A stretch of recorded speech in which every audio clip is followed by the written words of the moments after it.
to do a very small sin in order to save somebody from doing a big sin? It's a big question that we run into many different times. If I have the opportunity now to save a person from doing a small sin, and I'm participating, and I'm taking on myself a sin, but I'm going to prevent that person from doing a very big sin. Am I allowed to do that? It's a very big question, because I'll give you a few scenarios and you'll see how so many times we're presented with this scenario. Now imagine now I have a friend who doesn't keep Shabbat. And I know he doesn't keep Shabbat. And he calls me on Shabbat. I see the phone ring.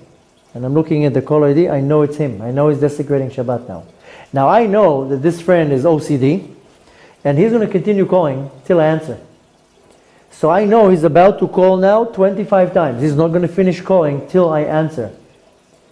So am I allowed to answer the phone to tell him stop calling? Because I know I'm going to answer one time the phone, but I'm going to prevent him from 25 times calling. Right? I'm doing one small sin versus many big sins. So this is one scenario. You can give me the answer in a second. You think I'll give you a few scenarios.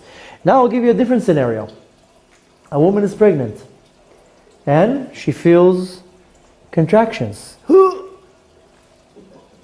Pikuach nefesh, right? You can take her to the hospital.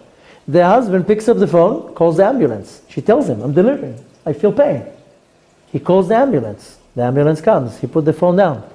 5 minutes later, she tells him, you know what? I'm so sorry. I just have some pain.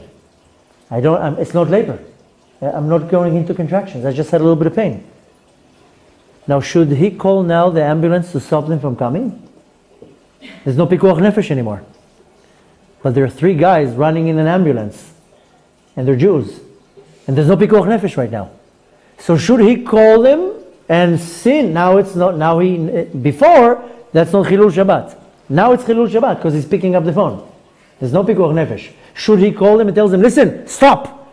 Because if I don't tell them to stop, 3 of them are going to desecrate Shabbat. And giving back the ambulance, putting the ambulance, driving, and then. So is he allowed to call them and tell them to stop? So there's many questions. I'll give you one more scenario. You see many times a person goes to the middle of nowhere. You see these Chabad emissaries that they go to the Timbuktu or whatever.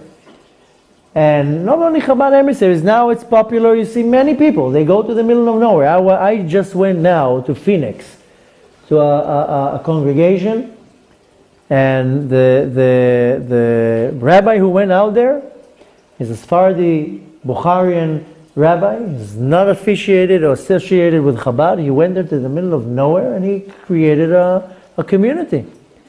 But you see now that it's very popular, but you see that an individual will go to the middle of nowhere where he cannot pray in a minyan, he cannot on Shabbat listen to a Sefer Torah, he cannot do many things. But on the other hand, he's going to affect many people. So is he allowed to do that? So to say, he's not really doing a sin, but he's missing out on a lot of things that he's supposed to do. He's supposed to daven, to pray in a minyan. He's supposed to listen to the Torah on Shabbat. He's supposed to do many things that he's now going to be missing to do. But on the other hand, he's going to save and help a lot of people.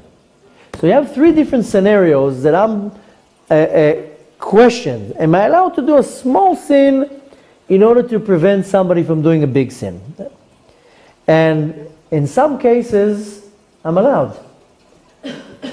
Now, the rule is like this. First of all, I'm allowed to stop a person from doing a big sin in one of these situations that I told you, if it's before he started the sin, not while he's already doing the sin.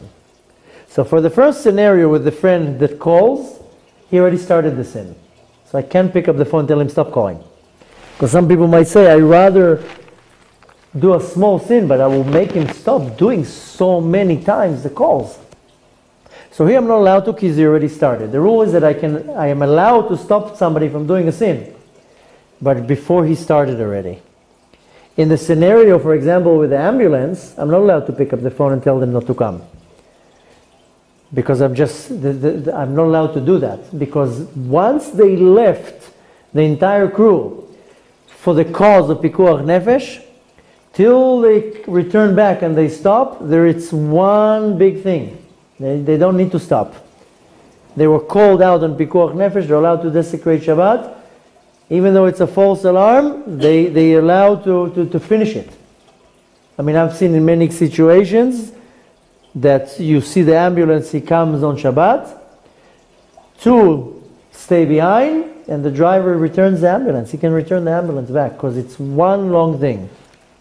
And in regards to the rabbi that goes out in the middle of nowhere, he's allowed to go from what's called milchatchila, because he didn't even start the sin. He didn't even start anything. But the second rule is that if you're going to save a lot of people, you're allowed to do the sin. That's the rule. So you have two rules here. A is that the person cannot start the sin. B is if you save a lot of people. So if I'm saving a lot of people, I'm allowed to do a small sin, in order to say, knowing that it will save a lot of people. And that's what Aaron HaKohen did. He says, I will do a small sin, but in essence, I'm not going to save a lot of people. I'm going to save all the people. The entire nation I'm going to save.